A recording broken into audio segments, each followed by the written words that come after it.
Did you know that during major economic crises, like the one we saw in 2008 and the downturn in 2020, a huge number of American households find themselves in serious financial trouble? We're talking job losses, vanishing income, and watching home and stock values evaporate. Many are forced to cut back on everything, even essentials. Now, what if I told you that a convergence of global pressures is setting the stage for an event that some economists predict could be far more significant than the last two recessions? One specific theory, based on a historical 18-year cycle, points directly to 2026 as the next major downturn. While most people might be sleepwalking towards this potential disaster, a small group of investors is making quiet, deliberate moves. They aren't just trying to survive, they're positioning themselves to come out of the chaos stronger than before. This isn't about fear, this is about foresight.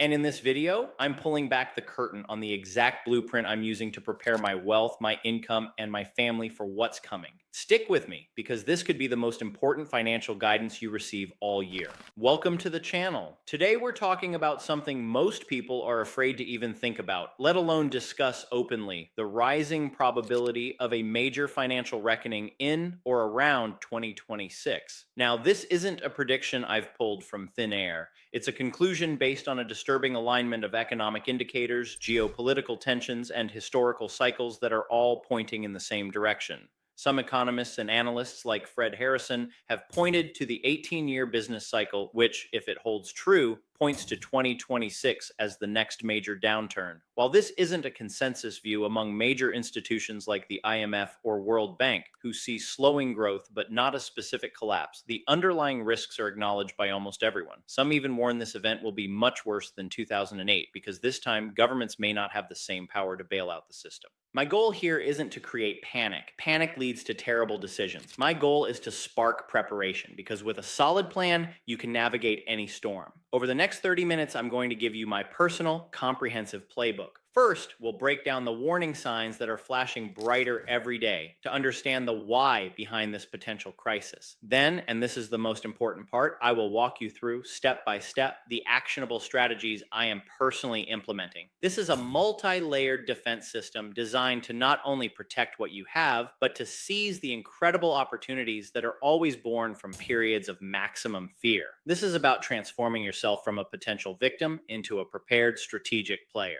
To prepare for a storm, you first have to learn to read the sky. The signs of a coming financial storm aren't hidden. They're in plain sight for anyone willing to look. What we're seeing is not a single point of failure, but a systemic fragility built up over more than a decade. Let's break down the four key pillars of this impending crisis. Part A, the Great Valuation Bubble.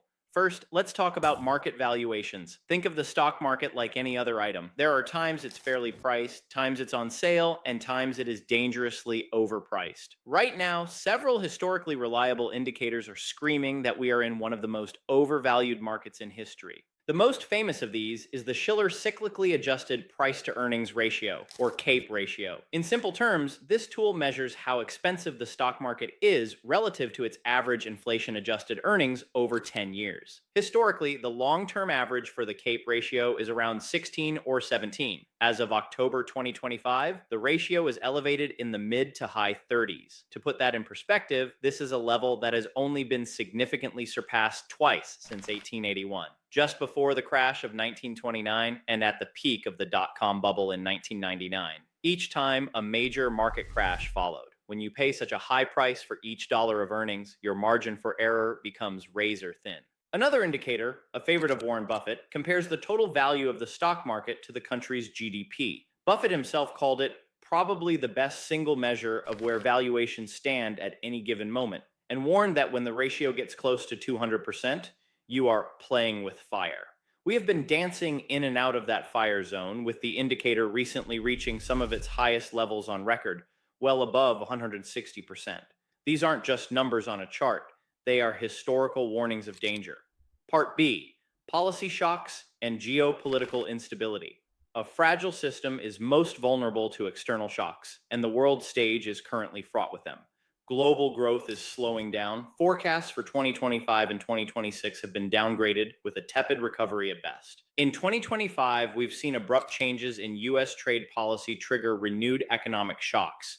The imposition of sweeping tariffs and the resulting trade tensions are not just political headlines, They are direct threats to global economic stability.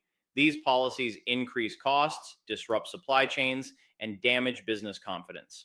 The OECD and IMF project global growth to slow to around 2.9% to 3.2% through 2026, a significant drop from previous years, largely due to these protectionist policies and geopolitical tensions. Imagine the global economy as an intricate web of connections. A trade war is like taking a pair of scissors to that web. Things that used to flow freely, goods, capital, resources, suddenly stop. This creates bottlenecks, raises prices, and forces businesses to rethink everything, which can lead to layoffs and economic contraction. We are in an era of geopolitical chess where economic weapons are being used aggressively, and the fallout could create the very panic that ignites a market crash.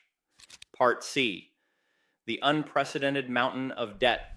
The fuel that has powered these bubbles and allowed the system to ignore fundamentals for so long is debt. And we are currently sitting on the largest pile of debt the world has ever seen. As of late 2025, total global debt is at a staggering level, with some estimates putting it over $300 trillion. The global debt to GDP ratio is over 235%. This debt is everywhere. In the US, general government debt has risen to around 124% of GDP. One former IMF official has warned that this rising debt, coupled with eroding trust in US institutions, is creating a debt time bomb. The risk is that if this debt continues to spiral, US bonds could lose their status as the ultimate safe asset, crippling the government's ability to intervene in a crisis as it did in 2008. It's not just governments. Corporate debt has also exploded. Worryingly, much of this borrowed money wasn't used for productive investments. Instead, it was used for financial engineering like stock buybacks, which boosts share prices in the short term but leaves the company more vulnerable in the long run. This mountain of debt is the pin that threatens to prick the everything bubble. Part D: the fragile consumer. The final pillar of concern is you, me, all of us, the consumer. Consumer spending is the engine of the US economy. That engine is sputtering. Delinquency rates on credit cards and auto loans are rising. American households have now accumulated a record level of credit card debt topping $1.2 trillion. With savings dwindling and the cost of living remaining high, the consumer is being squeezed from all sides. A significant market downturn would be the final blow, likely triggering a sharp drop in spending as consumer confidence evaporates. These four factors: extreme valuations, geopolitical shocks, unprecedented debt, and a fragile consumer, are not independent. They are interconnected and feeding off each other, creating a feedback loop of increasing risk. The system has become a house of cards, and the wind is picking up. Every time a crash looms, you'll hear the phrase, "this time is different." Often, it's used to justify why bubbles can keep inflating. But I believe this time truly is different, for reasons that make the situation far more perilous than in 2000 or 2008. The everything bubble. In 2000, the crash was largely in the tech sector. In 2008, it was the housing market. Today, we face what many analysts are calling the everything bubble. It's not just tech stocks at nosebleed valuations. It's the broader stock market, the housing market, the bond market, even alternative assets.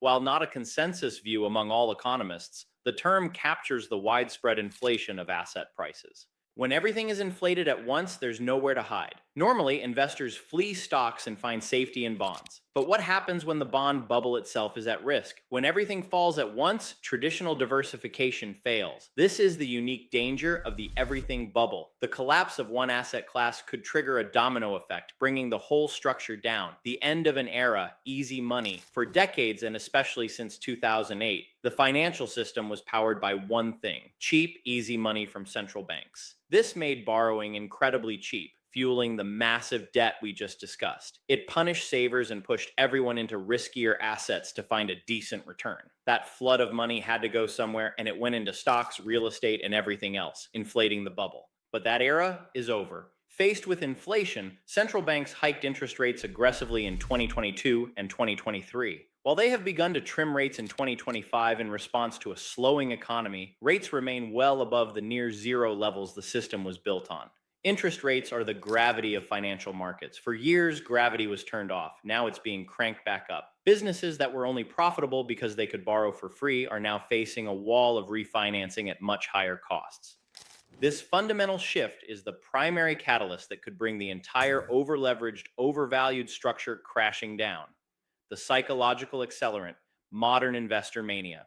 The final factor that makes this time different is market psychology. Social media has completely changed how information and misinformation spreads. We live in an age of meme stocks and a fear of missing out, FOMO, that has conditioned a generation of investors to buy the dip without question, believing markets only go up. This can fuel a bubble to irrational heights, but it also creates a terrifying potential for a crash. When the trend finally turns, those same psychological forces will work in reverse. FOMO will be replaced by panic. The rapid fire communication of social media will spread fear just as quickly as it once spread greed. Panic selling can become a self fulfilling prophecy, driving prices far below their real value. This isn't just about financial loss, it's about the devastating mental health consequences that follow. When we combine an everything bubble, the end of the easy money era, and a psychologically fragile market, we have a recipe for a crisis that could be uniquely severe. If this breakdown is making sense to you and you're starting to see why taking action now is so critical, then do me a small favor and hit that subscribe button and turn on notifications. I release in-depth videos just like this every week, designed to give you the clarity and tools you need to not just survive what's coming, but to build real, lasting wealth. Don't miss the next one. All right, we've diagnosed the problem. Now for the most important part, the solution. This isn't just theory. This is my personal, multi-layered blueprint for preparing for 2026.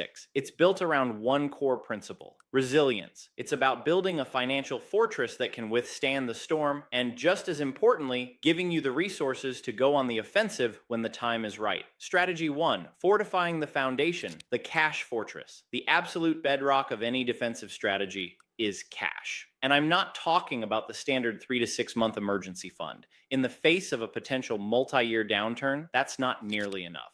My first strategy is to build what I call a cash fortress. This means holding a minimum of 12 months and ideally closer to 24 months of essential living expenses in liquid, safe, and accessible cash. This money is not in the stock market. It's in high yield savings accounts, money market funds, or short term treasury bills.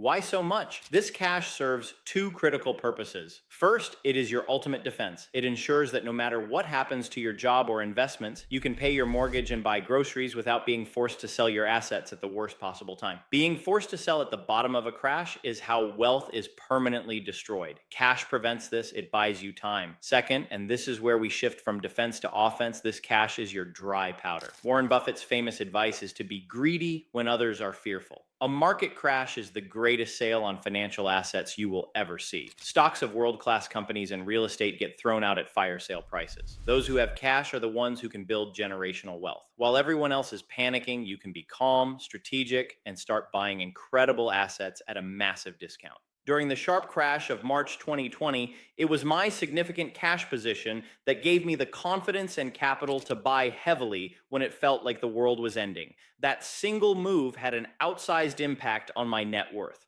Cash isn't trash. It's power, safety, and opportunity. Strategy 2: rethinking diversification for the modern age.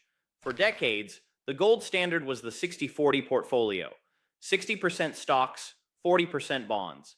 I believe this model is broken and could be dangerous. As we discussed, in an everything bubble scenario, it's possible for both stocks and bonds to fall at the same time.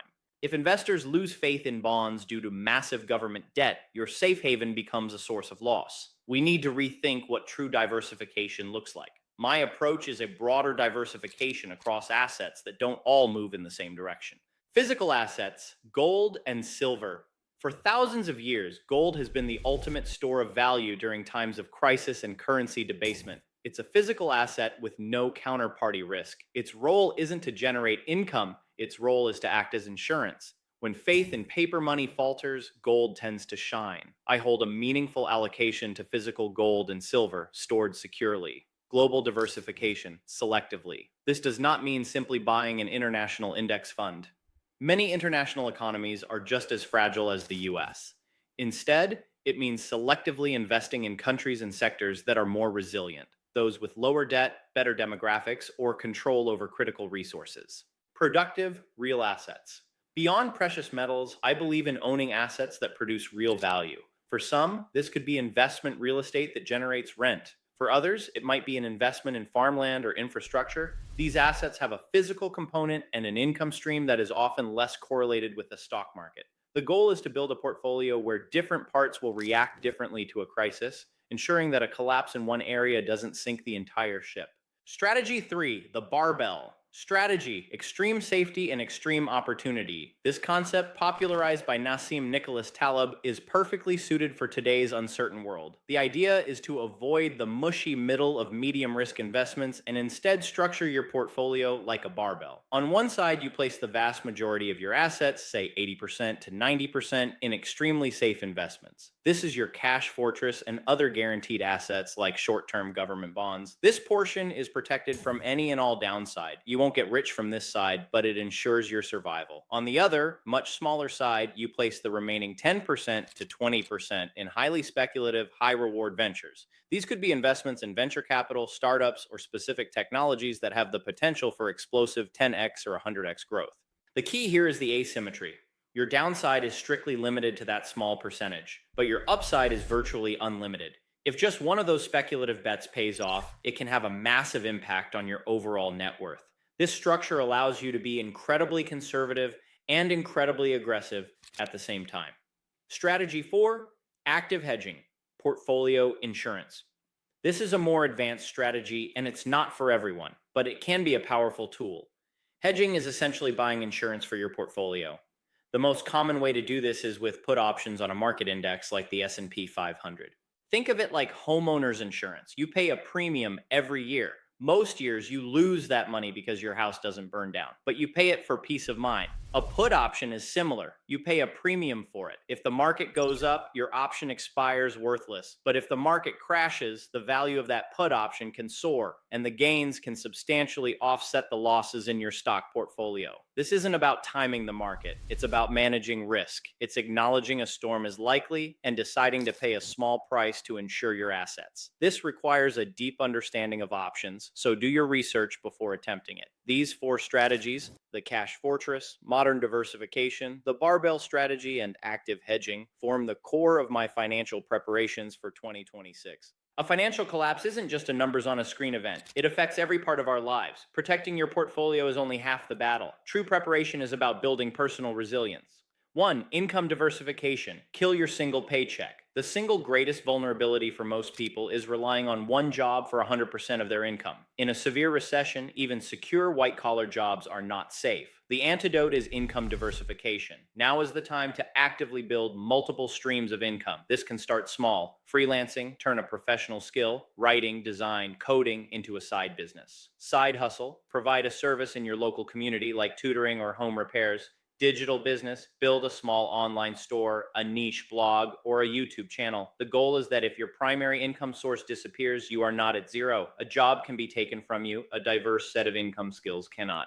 2. Skill stacking, invest in yourself. In a post-crash world, the economic landscape will change. The most valuable asset you can own is a stack of relevant skills. Think about what will be indispensable. Technology. Skills in AI, data analysis, and cybersecurity will remain in high demand. Trades. People will always need plumbers, electricians, and mechanics. Communication and sales. The ability to persuade and sell is timeless. Self-sufficiency. Think skills our grandparents had. Gardening. Basic home repairs. Cooking from scratch. These reduce your reliance on fragile supply chains and save you money. Your knowledge is a portfolio that can never be wiped out in a market crash. 3. Network and community, your human capital. In a crisis, the strength of your personal network can be more valuable than your financial capital. The people you know are your support system. Now is the time to intentionally cultivate these relationships. Check in on your neighbors, offer help, be active, build a reputation as someone who is reliable and helpful. When times get tough, this network will be what helps you find a new job, get a business lead, or just get through it. 4. Mental fortitude, win the inner game. Finally, you must prepare yourself psychologically. A financial collapse is terrifying. The news will be a constant stream of negativity. The pressure will be immense. Winning requires mental fortitude. Have a plan. The best antidote to fear is a plan. Write it down. Know exactly what you will do when the market starts to fall. Long-term perspective. Remember that all market crashes in history have eventually been followed by a recovery. This too shall pass. Limit your news intake. Don't stay glued to financial news 24/7. It will only feed your anxiety. Stick to your plan. Focus on what you can control. You can't control the Federal Reserve or geopolitics. You can control Control your savings, your spending, your skills, and your preparation. Focus all your energy there. Building personal resilience is the final crucial layer of your fortress. Now, I've shared my complete blueprint, but this is a conversation. I know there is a tremendous amount of wisdom in this community. So I want to hear from you. What are you doing to prepare for what might be coming in 2026? What is your single biggest concern? Are there strategies I missed? Drop a comment below. Let's share our knowledge and help each other become more prepared. We've covered a huge amount of ground today. We looked at the ominous signs, the everything bubble, geopolitical shocks, the mountain of global debt, and the fragile consumer. We talked about why this time is different thanks to the end of the easy money era and the speed of modern market psychology, but we didn't stop there. We walked through my four-part blueprint for financial defense, building a cash fortress, modernizing diversification, using the barbell strategy, and exploring hedging. And we went beyond the portfolio to discuss building personal resilience in your income, skills, community, and mindset. The purpose of this is not to predict the exact date of a crash. No one can. The purpose is to prepare for the inevitability of cycles. History shows that periods of excess are always followed by periods of correction. To ignore that is to choose to be a victim. The moves you make today in the relative calm before the storm will determine where you stand tomorrow. You can be the person forced to sell at the bottom, or you can be the person who is buying. You can be the ship wrecked by the waves, or you can be the lighthouse, prepared, unshakable, and a beacon for others. The future is uncertain, but your preparation doesn't have to be. The power is in your hands. If this video gave you clarity and a real plan, please do two things for me. First, hit that like button to let me know this was valuable. Second, share it with at least one person you care about. We all have a responsibility to help those around us prepare. And finally, if you haven't already, make sure you're subscribed so you don't miss the next video in this critical series. Thank you for your time. Be safe and be prepared.